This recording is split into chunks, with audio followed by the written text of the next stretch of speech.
నమస్తే, welcome to my channel. స్వయంభుగా వెలిచిన నాగేశ్వర కొండ. కడప జిల్లా కాజీపేట నుంచి 2 కిలోమీటర్ల దూరంలో నాగేశ్వర కొండ అనే టెంపుల్ గురించి చెప్పే ప్రయత్నం. లంకమల అడవిలో స్వయంభుగా వెలిసిన నాగేశ్వర స్వామి. పూర్వం సప్త ఋషులు ఈ కొండపై తపస్సు చేసుకునేవారట. ఈ కొండపై అగస్త్య మహాముని ప్రతిరోజు స్వామివారికి పూజలు చేసేవారట. మొదట్లో ఈ ఆలయానికి తలుపులు ఉండేవి కాదట. తలుపులు అమర్చినా అవి ఉండేవి కాదట. ఈ స్వామి దగ్గరికి వెళ్ళాలంటే ఇలా జాగ్రత్తగా వెళ్ళాలి. చాలా స్ట్రీప్గా ఉంటుంది. పైకి వెళ్ళాలి, కొండపైకి వెళ్తూ ఉండాలి కదా, చాలా జాగ్రత్తగా ఉండాలి. అటువైపు కొంచెం వెళ్ళామంటే ఎక్కడికో వెళ్ళిపోతాం, కింద లోయలోకి పోతాం అన్నట్టు. కిందంతా పంట చేలు, చాలా బాగా ఉంటుంది వ్యూ. ఇలా కారు వెళ్ళే రోడ్డు వేసి ఒక 5 సంవత్సరాలు అయి ఉంటుంది. ఇంతకుముందు మెట్ల దారిలో వెళ్ళాలి. అవి 900 పైనే ఉంటాయంట ఆ మెట్ల గుండా పైకి రావాలి. చివరిదాకా చూసారంటే ఈ స్వామి మహిమ ఏంటో తెలుసుకోవచ్చు. ఇలా బయటే శివుడు, నాగులు ఇక్కడ బయటే ఉంటారనమాట.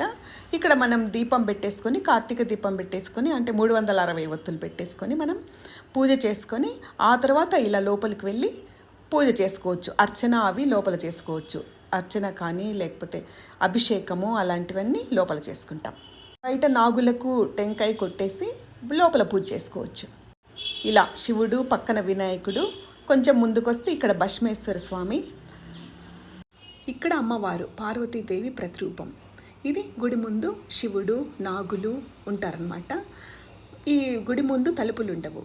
ఇక్కడ మనము హారతి ఇచ్చేసి కార్తీక దీపం వెలిగించుకొని స్వామికి కొబ్బరికాయ నివేదన చేసుకొని మనం దండం పెట్టుకోవచ్చు. మొదట్లో ఈ ఆలయానికి తలుపులు అమర్చారట. ఆ తలుపులు తెల్లవారేపాటికి బద్దలైపోయేవట. ఋషులు దూరం నుంచి నాగనాగేశ్వర స్వామి గుడిని గమనించటం మొదలుపెట్టారట.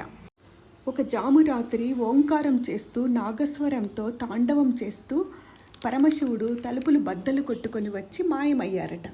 ఆ తర్వాత ఆలయంలోకి చూడగా ఒక నాగసర్పం శివలింగం చుట్టూ చుట్టుకొని ఉందట. ఇప్పటికీ నాగసర్పం తిరుగుతూ ఉంటుందని ఇక్కడి వారు చెప్తూ ఉంటారు. అందువల్ల తలుపులు ఏర్పాటు చేయటం మానేశారు. నాగసర్పంను ఆరాధించటం వల్ల స్వామివారిని నాగేశ్వరుడని, అమ్మవారిని నాగేశ్వరి అని పిలుస్తారు. ఇక్కడ ఉన్న కోనేరులో నీరు చాలా ఔషధ గుణాలు ఉంటాయంటారు. ఈ నీరు కూడా ఎప్పటికీ ఏ సీజన్లో అయినా నిండుగా ఉంటాయట. ఇక్కడ మీరు చూస్తున్నది నాగులు. భక్తితో మొక్కులు మొక్కే వారికి మొక్కులు నెరవేర్చే స్వామి ఈ నాగేశ్వర కొండ స్వామి.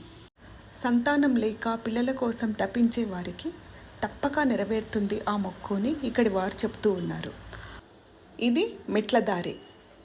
ఈ మెట్ల దారిలో మొక్కులు నెరవేర్చుకున్న వాళ్ళు కింద నుంచి పైకి ఈ 900 పైన ఉన్న మెట్లు ఒక్కొక్క మెట్టుకు హారతి ఇస్తూ బొట్లు పెట్టుకుంటూ అలా మొక్కు నెరవేర్చుకుంటారట.